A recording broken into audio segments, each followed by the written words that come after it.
Алышқа сәлем, сендермен Тамир Ланс, және бұл Ланс талдауы емес. Бүгінгі видео өте өзгеше. Бүгін біз ешқандай әдебиетті талдамайтын боламыз. Өйткені мен жақында маусым, яғни мамыр ұбт-сын тапсырғанмын. Және бүкіл видео сол ұбт туралы болады. Бүгін сендер менен мини-интервью алатын боласыңдар. Сол интервью міне осындай карточкалар арқылы өткізіледі. Өйткені сендер маған ешқандай сұрақтарды қойған жоқсыңдар. Сондықтан мен өзім интервью барысында пайда бола алатын барлық сұрақтарды карточкаларға жазғанмын. Сол карточкалардың саны 50-ге жуық. Онымен қатар мен бүкіл видеоны бірнеше бөлімдерге бөліп тастағанмын. Сендер сол бөлімдерді тайм-кодтар арқылы таба аласыңдар. Бірінші бөлім жалпы мағлұмат, екінші бөлім ұбт алдында, үшінші бөлім қандай сұрақтар болды, яғни біз сұрақтарды талдайтын боламыз. Төртінші ұбт уақытында, бесінші ұбт тапсырғаннан кейін, алтыншы қаңтар мен наурыз ұбт-сы туралы информация болады, және жетіншісі менің дайындығым. Онымен қатар сегізіншінде мен кеңес беремін. Ал енді бастайық. Бірінші сұрақ. ұбт-дан қанша балл жинадыңыз? 140 емес, 112. Екінші сұрақ. Қай бағытты таңдадыңыз? Геомат, өйткені мен физиканы жақсы көрмеймін. Үшінші сұрақ. Бұл балыңыз грантқа жетеді ме? Мүмкін жететін шығар, яғни бұл вузға байланысты болады. Төртінші сұрақ. Қай университеттерге тапсырыс бергенсіз? Мен әлі де тапсырыс берген жоқпын, және мен бұның жаман екенін білем. Өйткені әр нәрсе уақытында істелуі тиіс. Мен мүмкін маусым ұбт-сын тапсырғаннан кейін бірнеше вуздарға тапсырыс берем. Әсіресе Алматыдағы топ вуздарға тапсырыс беретін болам. Мысалы КИМЭП, КБТУ, СДУ дегендер. Бесінші сұрақ.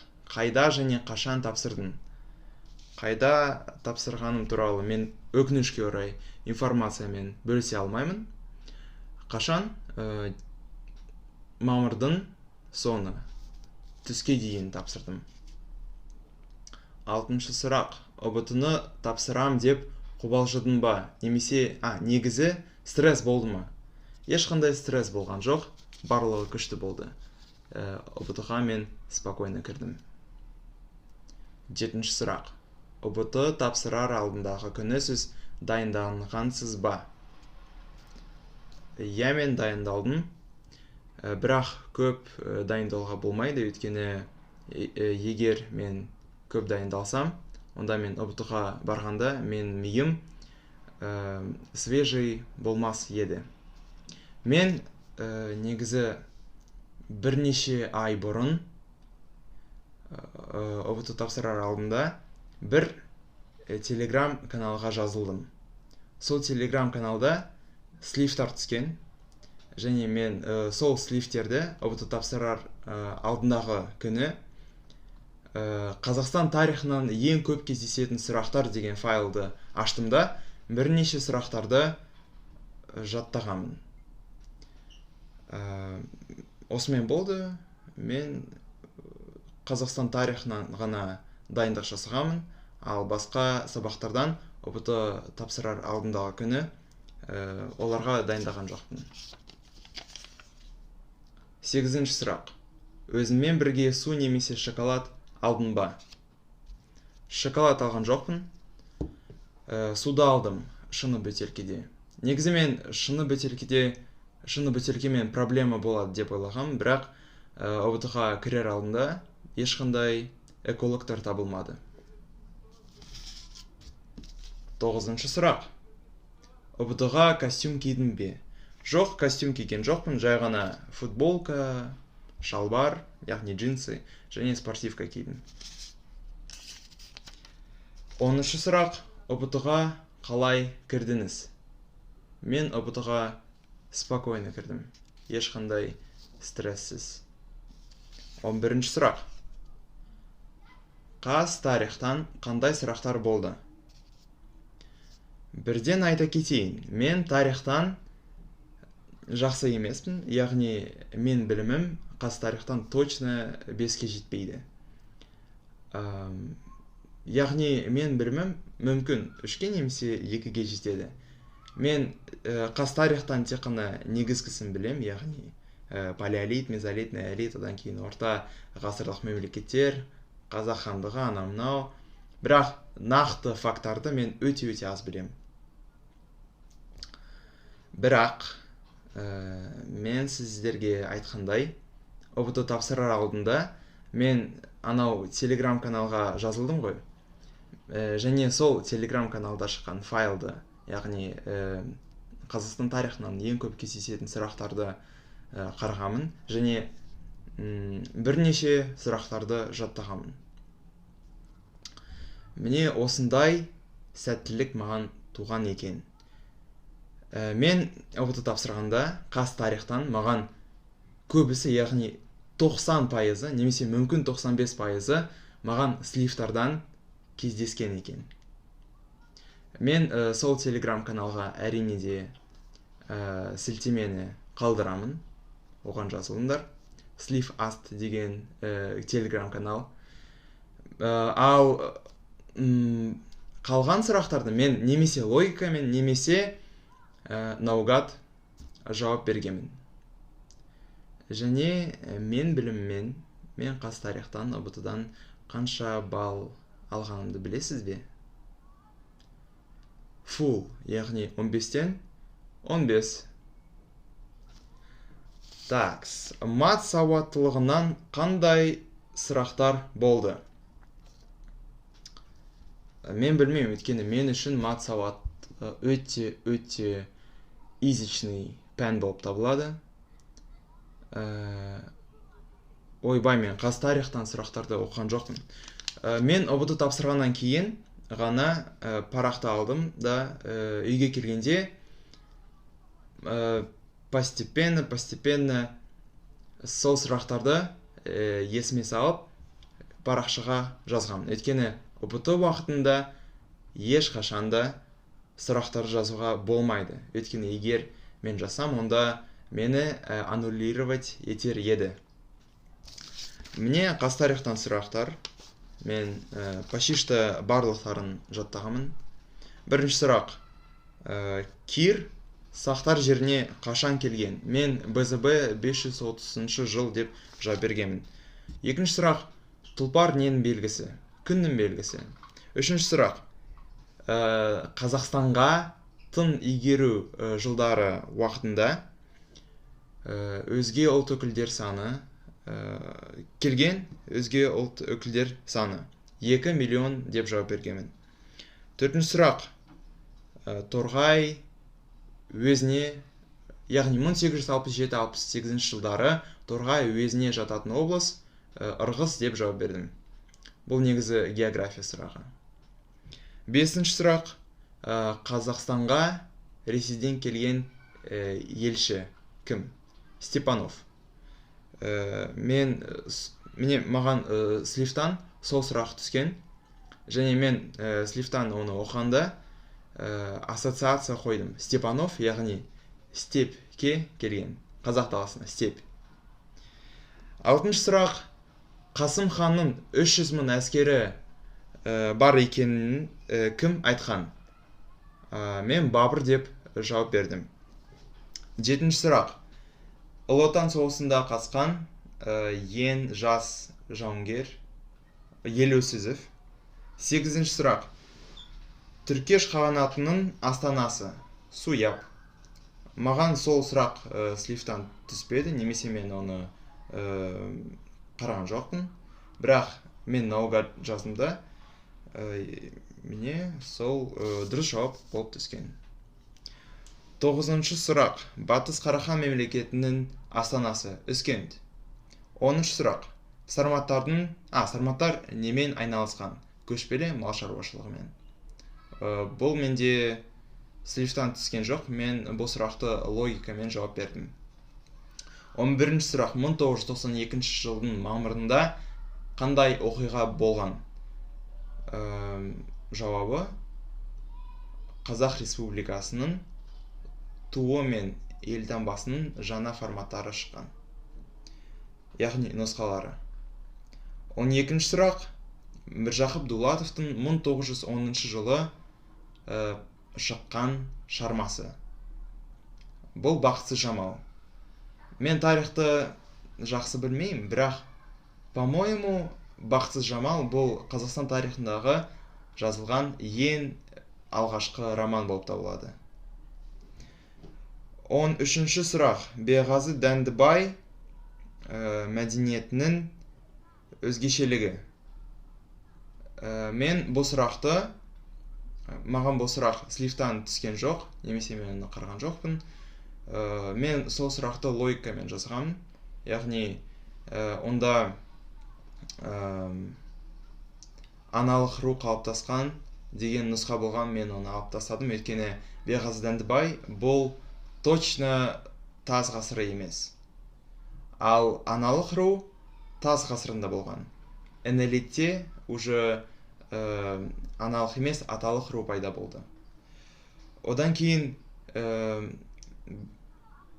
бір нұсқа болған. Жебе жасалынды деген нұсқа болған. Мен оны да алып тастадым.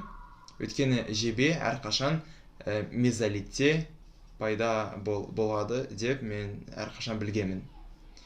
Сондықтан мен осылай логикамен бірнеше сұрақтарды, яғни нұсқаларды алып тастағанмын, және ең соңында жеке меншік пайда болды деген нұсқа ғана қалған. Және мен соны жауап бердім де, ол дұрыс шыққан.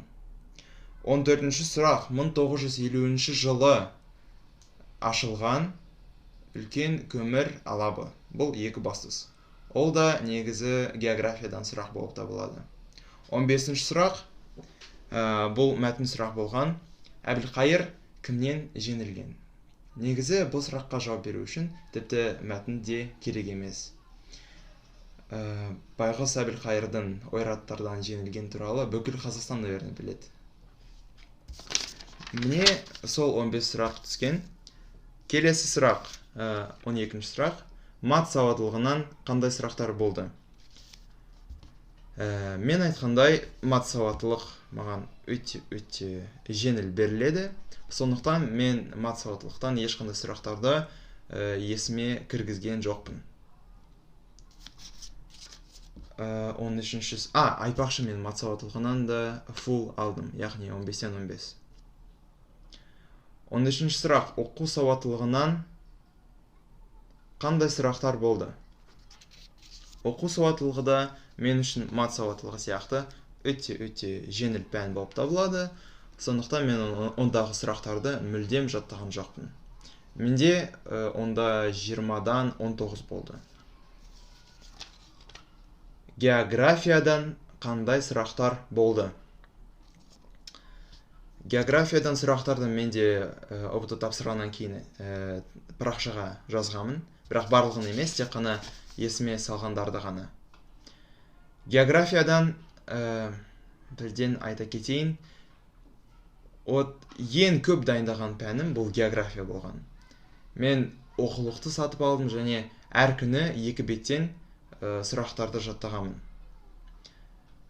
Бірақ мен географиядан слифтарды қараған жоқпын. Мүмкін сондықтан мен географиядан 45-тен 27-ні ғана алдым. Міне осындай сұрақтар болған. Кеме жөндеу зауыты орналасқан қала. Бұл әрине Орал. Қарағанды облысымен шектесетін облыстар. Салмағы 16 килограммға жететін дуадақ құсы мекендейтін табиғат зонасы. Мен дала деп жауап бердім. Кен химияның негізгі салалары: солтүстік Қазақстан экономикалық ауданындағы алтын кен орындары. 6-шы сұрақта күн сәулесі экваторға қалай орналасқан? Мен көлбеу деп жауап бердім. Бірақ мен бұл жауабым дұрыс па екен білмеймін. Жетінші сұрақта, конкретно жетінші сұрақта емес, просто бір сұрақта карта берілген, және сол картада Африка бейнеленген болатын. Ал онда, қалай айтсам екен, Африканың батысы немесе ортасы. Короче, Африканың экватормен шектесетін бөлігі бейнеленген, және сол зонада қандай өсімдік жамылғысы бар деген сұрақ түскен. Мен мәңгі жасыл ормандар деп жауап бердім. Мүмкін дұрыс шығар. Келесі сұрақ. Аустралияның байырғы халқы аборигендер. Жапонияның жылы ағысы Куросио. Ірі шөлдердің тропиктік белдеуде орналасуындағы себебі мен күн сәулесінің мол түсуі деп жауап бердім. Субтропиктік белдеуде орналасқан қала Каир деп жауап бердім. Бальс ағашынан жасалған кеме. Қазақстанды 5 экономикалық ауданға бөлген бұл Баранский. Ұсақ масштабты карталарда бейнеленген дүние жүзі. Координаталар белгіленеді градус торы арқылы. Инктердің мәдениеті сақталған ел. Мен сол сұраққа жауап бергенмін, бірақ нақты жауабын білмеймін. Мен Перу деп жауап бердім. Ірі литосфералық тақталарды атаңыз. Мен Еуразия және Үнді Австралия тақталары деп жауап бергенмін. Одан кейін платформа деген не деп сұраған? Немесе тегіс, немесе салыстырмалы түрде біріне. Короче, платформа туралы сұрақ болған. Одан кейін жер бедері, жердің ой-қыр жиынтығы дегеніміз жер бедері деп жауап бердім. Темір мен никельден тұрады ядро. 21-ші сұрақтан 25-ші сұраққа дейін менде контекст сұрақтары түскен. Және сонда менде маған оқулықта кездеспеген 10-11-ші сыныптың программасынан сұрақтар түскен. Яғни дәстүрлі және заманауи факторлар деген тақырып түскен. Келесі сұрақтар. Мариан шығмасы орналасқан мұхит Тынық мұхиты. Қазақстандағы ең төмен нүкте Қарақия ойысы -132 метр. Палеоген кезеңдері Карбон, Силур, Ордовик, Пермь, Девон, Кембрий. Аумақты бақылау, кеңістік біріне деген сұрақ түскен. Мен соған ешқандай жауапты білген жоқпын. Қалба жотасының биік нүктесі Сарышоқы. Талас Алатау маңында 1500-2000 метр биіктікте өсетін өсімдік. По-моему, Түркістан аршасы. Бірақ мүмкін бұл дұрыс емес шығар. Солтүстік қазақ жазығының Қазақстанға енетін бөлігі. Оңтүстігі, по-моему. Қазақстанда кездесетін ғаламдық проблемалар және Қазақстанмен шектесетін Орта Азия елдері. Мен Тәжікстан деп жауап бергенмін. Келесі сұрақ. 15-ші сұрақ. Математикадан қандай сұрақтар болды? Онда теңдеулер болды, теңсіздіктер, теңдеулер жүйесі, теңсіздіктер жүйесі, векторлар, логарифмдер болды. Логарифмдер өте көп болған. Одан кейін геометриядан бірнеше сұрақтар түскен. Міндетті түрде алғашқы функцияны табу немесе туындыны табу. Ықтималдылық, менде контекстік сұрақтарда ықтималдылық түскен. Одан кейін тригонометриялық теңдеулер және теңсіздіктер. Өнімділікке маған бір есеп берілген. Дифференциалдық және көрсеткіштік теңдеулер. Маған сол тақырыптар түскен. 16-ші сұрақ. Сіз ұбт тапсырғанда көп адам болды ма? Көп адам болған, бірақ кейбір бос парталар болған. Дәретханаға неше рет бардың? Дәретханада сенен біреу көмек сұрады ма? Жоқ, ешкім көмек сұраған жоқ. Онда по идее көмек сұрауға мүмкіндік болған жоқ, өйткені ондағы охранниктер әр 5 минут сайын дәретханаға кірген. 19-шы сұрақ. Шпаргалка немесе телефон қолдандыңыз ба? Жоқ, және оны қолдануға болмайды, өйткені егер де біреу сізді шпаргалкамен немесе телефонмен көрсе, онда сразу аннулирование болады. Мен осындай тәуекелге бел байлаған жоқпын. Онымен қатар, мен ойымша, телефоннан жауапты вряд ли мен көре аламын. Тем более мен телефонымда интернет жоқ. 20-шы сұрақ.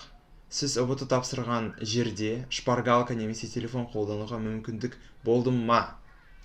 Мен ойымша болған жоқ. Өйткені ондағы металлоискательдер өте жақсы жұмыс істеген. Олар мені тексергенде ұбт-ға кірер алдында. Менде бұл жерде ремень болған, және сол ременьді футболкасынан ешкім көре алмады. Және анау ағай мен тексергенде бұл жерде пипик деген дауыс шыққан. Және бұл не деп сұрағанда мен ременьді көрсеткенмін. Так что онда өте қатал болған. 21-ші сұрақ. ұбт-ны қанша уақытта тапсырдыңыз? 3,5 сағатта.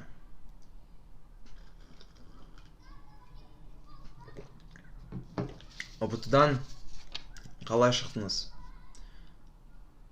Қалай кірдім, солай шықтым. Өте спокойно. Айтпақшы, мен ұбт-дан шыққанда мен походкам осындай болған. Міне мен осылай шыққанда, анау ұбт тапсырар алдында, яғни аудиторияның қасында отырған екі әйел мені көріп, «Чё, қалай тапсырдың, нормально ма?» «Я, нормально». «Қанша алдың?» «112». Красавчик деп айтқан. 23-ші сұрақ. ұбт тапсырғаннан кейін біріншіден кімге звондадың? Әкеме, анама, досыма, одан кейін жақын туыстарыма. ұбт тапсырғанда қай пәндер сен үшін ең жеңіл және ең қиын болды?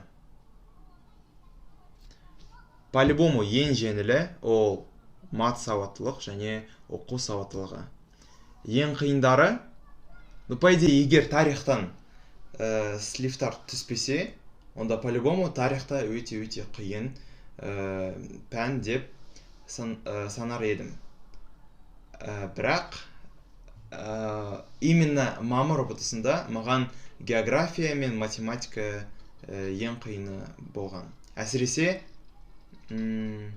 география. Өйткені географияда тарих сияқты өте үлкен ауқымды ғылым, және мен өте қатты дайындалсам да, бәрібір кейбір сұрақтар есімнен шыққан, және мен слифтарды қараған жоқпын, сондықтан менде 45-тен 27 шықты. Айтпақшы, менде математикадан 45-тен 36, по-моему. ұбт тапсырғаннан кейін не істедіңіз? Үйге келіп, нормально тамақ жедім. 26-шы сұрақ. Сіз балыңызбен қанағаттандырылғансыз ба?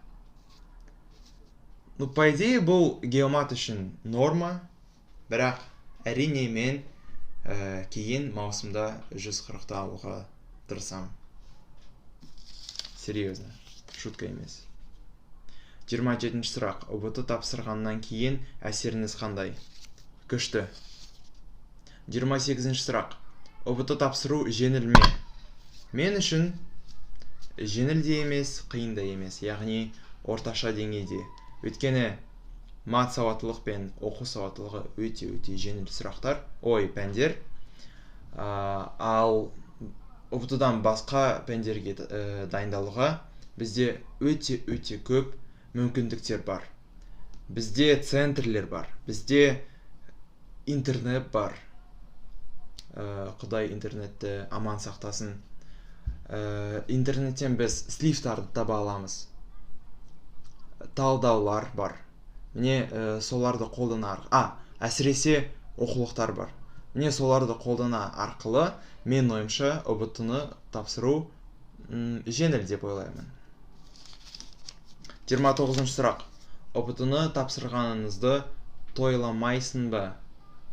Жоқ, тойламаймын, өйткені менде әлі финальный раунд бар.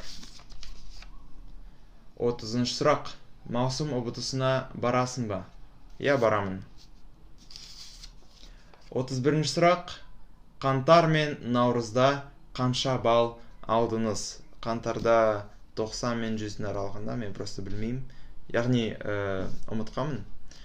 Ал наурыз ұбт-сында 100 бен 110-ның арасында. Мамыр ұбт-сының және қаңтар мен наурыз ұбт-сының айырмашылығы бар ма?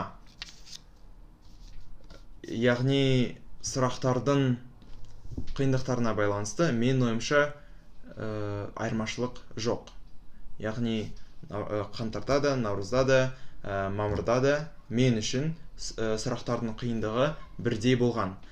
Бірақ маған мамырда пайда болған өте ұнаған нәрсе, ол мамыр ұбт-сын тапсырғанда белгілі бір периодтан кейін менде компьютерде уведомление шығатын. Яғни 10 минут немесе 15 минут немесе 2 минут көзге демалыс жасау керек деген. Маған бұл өте қатты ұнаған. 33-ші сұрақ. ұбт-ға дайындалу үшін қанша уақыт бөлу керек? Бұл адамға байланысты болады. Мен 2-3 айда дайындалғанмын. И то мен өте қатты дайындалған жоқпын, тек қана географиядан упорный нагрузка жасағанмын, ал математикадан жай ғана кейбір тақырыптарды қайталадым. 34-ші сұрақ. Сіз ұбт-дан дайындық центрлеріне, мысалы, достық немесе таланға барғансыз ба? Жоқ, барған жоқпын. Бірақ менің бармағаным сендердің де бармауға керек екен. Короче, сендер оларға бара аласыңдар, өйткені менің өте жоғары ұпайды жинағаным сіздің де осындай мұршаңыз келеді деген нәрсе емес. Бұл адамға байланысты болады. 35-ші сұрақ.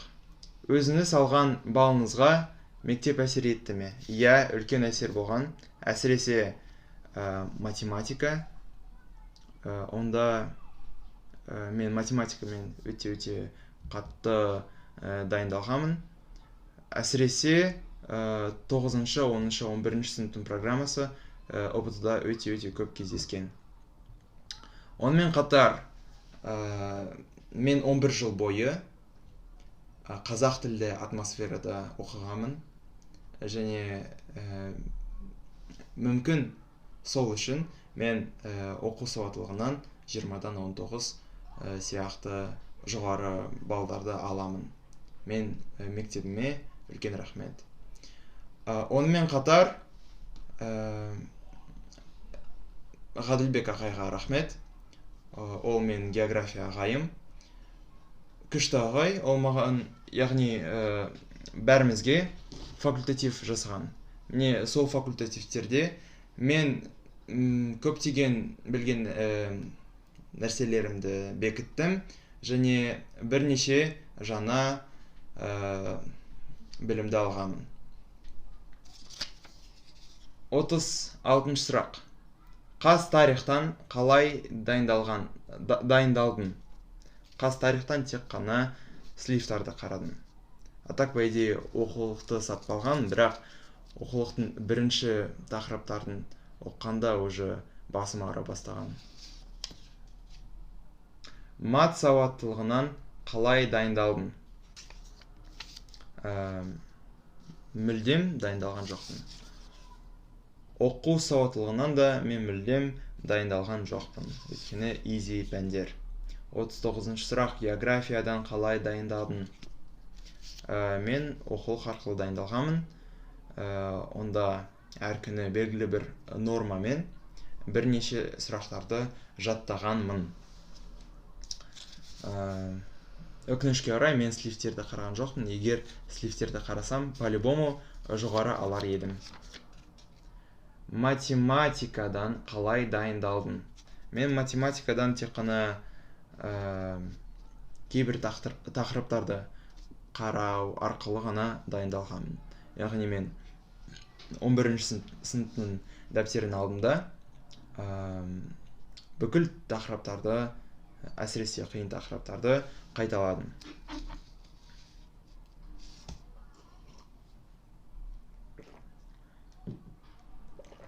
Көрінеді ме? Сіздің мамыр бойы ешқандай әлеуметтік желіні қолданбағаныңыз ұбт-ға әсер етті ме? Егер әсер етсе, өте аз әсер еткен. Өйткені мен YouTube-ға кірмедім, Instagram-ға кірмедім. Әрине менде көбірек уақыт пайда болған, және мен сол уақытты әрине ұбт-ға дайындалу үшін үнемді пайдаландым. 42-ші сұрақ, тарих және көптеген басқа пәндерден мыңдаған факт жаттау міндетті ме? Әрине, егер сендердің жаттарын, яғни память жаттарын күшті болса, мен жаттар едім. Бірақ тек қана слифтерге сенуге мен ойымша болмайды. Өйткені егер слифтардан ешқандай сұрақ түспесе, онда ол өте жаман. Сондықтан мен ойымша на всякий случай оқулықты сатып алып, хотя бы бір-бірден сұрақтарды жаттау керек. 43-ші сұрақ. Көптеген факторды жаттау үшін нәтижелі техника бар ма? Мен біреуін білем, және бұл техника маған өте қатты көмектескен. Мен бұл техниканы істеген жоқпын. Мен ойымша бұл техника өте ескі техника болып табылады, және ол өте жеңіл. Ол техника үшін сізге тек қана карточка жасау ғана керек болады. Негізінен бұл техника 3 кезеңнен тұрады. Бірінші кезеңде карточка жасау керек. Яғни сіз кез келген үлкен парақты аласыздар да, оны бүктеп, бірнеше міне осындай кішкентай карточкаларға бөлесіздер. Екінші бөлімде сіз сол карточкаларды толтырасыздар. Яғни бір бетте сұрақты жасаңыз, келесі бетте қарама-қарсы бетінде жауап тұруы тиіс. Яғни мен осылай географиядан дайындалғанмын. Бір бетінде сұрақ, екінші бетінде жауап. Ал үшінші кезеңінде жаттау процесі болады. Оны қалай жаттау керек? Сендер бүкіл карточкаларды бірнеше топтарға бөлесіздер. Және сұрақтардың қиындықтарына байланысты әр топта 5 немесе 10 карточка болуы тиіс. Егер сұрақтар қиын болса, онда әр топта 5, ал жеңіл болса, онда әр топта 10 карточка болуы тиіс. Міне осылай бүкіл карточкаларды бірнеше топтарға бөлгеннен кейін сіз бірінші топты аласыз да, бірінші карточканы аласыз. Бірінші бетінде сұрақ болады. Сіз оны оқып, жаттайсыз. Одан кейін келесі бетті оқып, жауабын жаттайсыз. Одан кейін бірінші карточканы сіз топтың ең соңына қоясыз да, міне осылай екінші карточкамен және келесі карточкалармен істейсіз. Үшінші кезінде сіз негізінен 3 раундпен жұмыс істейсіз. міне бірінші раундта барлық карточкаларды қарағаннан кейін, яғни жаттағаннан кейін, міне осылай екінші раунд өтеді. Екінші раундта сіз жатталмаған немесе өте қиын сұрақтарды тағы да екінші рет бекітесіздер. Ал үшінші раундта мен карточкалардың реттерін ауыстырам, яғни растусовка болады. Растусовкадан кейін мен тағы да сол топты алып осылай тексерем. Бірақ мен қарама қарсы бетін бірден ашпаймын. Сұрақты көріп, мен жауапты беремін. Егер мен жауабым сәйкес келсе, онда карточка қысқа мерзімді жаттарыңызға сақталған деген сөз. Мен оны бір топқа қоям, ал жатталмаған карточкаларды мен басқа топқа қоям. Міне осылай әр топпен жұмыс істегеннен кейін, ең соңында барлық карточкаларды алып, оларды тағы да растусовка жасаймын да, одан кейін білген, яғни жатталған, немесе жатталмаған деп екі топқа бөлемін. Жатталған карточкалар бұл негізінен сіз сол сұрақтарды түгелімен білдіңіз, жаттадыңыз деген сөз емес. Өйткені бұл тек қана қысқа мерзімді жаттарыңызға бекітілген. Соны толығымен игеру үшін сізге сол карточкалармен жұмысты белгілі бір периодтан кейін қайталау керек. Мысалы, 2 күннен кейін, 1 апта кейін, 3 апта кейін, 1 ай кейін дегендей. Міне осылай мен географиядан жұмыс жасадым. Келесі сұрақ 44. Менің ата-анамның ақшасы көп емес. Түрлі центрлерге баруға мүмкіндігім жоқ. Қандай кеңес бере аласыз? Бұл қорқынышты нәрсе емес. Ақша жоқ болса, яғни по-любому сіз центрлерге бармайсыз, бірақ оқулықтар бар, интернет бар, Құдайға шүкір. Сіз сол слифтерді, талдауларды қарай аласыңдар, және ұбт-ға спокойно бара аласыңдар, мен сияқты. 45-ші сұрақ. Менің ұбт-ға дайындалуға мотивациям жоқ. Не айта аласыз? Бұл да қорқынышты нәрсе емес. Егер мотивация болмаса, бұл әрине жаман. Бірақ қараңыз, егер сізде өте күшті бизнес-план болса, яғни болашақта по-любому сізге табыс әкелетін бизнес-план болса, онда ұбт, наверное, жағына баруға, дайындықсыз баруға да болады. Бірақ егер сізде 100% табыс әкелетін бизнес-план жоқ болса, онда менің ойымша ұбт тапсыруға да тырысу керек, яғни міндетті түрде бару керек. Өйткені егер сендер ұбт-ға бармасаңыз, немесе ұбт-дан төмен балл алсаңыз, онда сіз вуздарға да түсе алмайсыз. Ал егер вуздарға түсе алмасаңыз, онда сіз нормальный жұмысты таба алмайсыз. Яғни подработка деген өте қиын нәрсе шығады. Мен ойымша жай ғана бір жыл бойы өте қатты интенсивный дайындық жасау тиіс, және одан кейін демалыс болады. Мен ойымша бұл мотивация, күшті мотивация болып табылады. 46-ші сұрақ. Мен ұбт-ны тапсыруға қорқамын. Маған кеңес бере аласыз ба? Мен білмеймін. Мүмкін сол сұрақпен интернетке немесе психологқа бару керек деп ойлаймын. Бірақ мен айтарым, ұбт өте қиын экзамен емес. Өйткені мен ұбт-ға барғанда, мен ұбт-ны басқа қиын халықаралық экзамендермен салыстыра арқылы, ұбт негізінен тіпті жеңіл деуге де болады. Өйткені көптеген халықаралық экзамендердің қиындығы осылай болса, ұбт-ның қиындығы міне осындай. Міне мен соны ескере отыра ұбт-ға бардым, және қорыққан жоқпын. Ал енді соңғы сұрақ 47. ұбт тапсыратындарға не айта аласыз? Мен барлықтарыңызға үлкен сәттілік тілеймін. Әсіресе еңбек еткен, өте қатты еңбек еткен, әр күні бірнеше мыңдаған сұрақтарды жаттайтын адамдарға мен сендердің армандарың орындалсын және қалаған вузға түсе алатынына өте үміттенемін. Барлығы жақсы болсын және сіздерде ешқандай қорқыныш немесе